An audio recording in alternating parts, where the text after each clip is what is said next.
স্নান করার পর আমি কি প্রোডাক্ট মুখে ইউজ করি সেটা তোমাদের সাথে একটু শেয়ার করলাম। কেউ খারাপ কমেন্ট করো না, না ভালো লাগলে স্কিপ করবে। তো এখানে আমি প্রথমে ল্যাকমির ক্রিমটা, ডে ক্রিমটা যেটা হয় সেটা লাগিয়ে নিলাম। এই যে দেখো, কৌটোটা দেখে নিশ্চয়ই বুঝতে পারছো কোন ক্রিমটার কথা বলছি আমি। মোটামুটি আর কি একটা বেস তৈরি করা আর কি। এটা ল্যাকমি রোজ পাউডারটা। বেশি মেকআপ সবসময়তেই তো ভালো নয়, স্নান করার পর যেটুকুনি দরকার সেইটুকুনি। খুব সুন্দর একটা ফিনিশ দেয়। আর আমি বরাবরই ল্যাকমির সব কিছু ইউজ করছি আর কি, তো সেই জন্যই শেয়ার করলাম তোমাদের সাথে। ল্যাকমির কাজল এটা।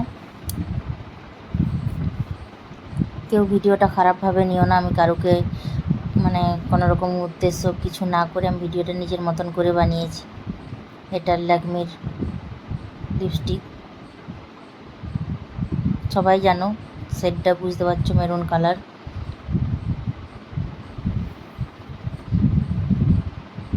আর আমি একটু সাজুগুজু করতে বেশি ভালোবাসি, আমার খুব ভালো লাগে আর কি, মন ফ্রি হয়ে যায়।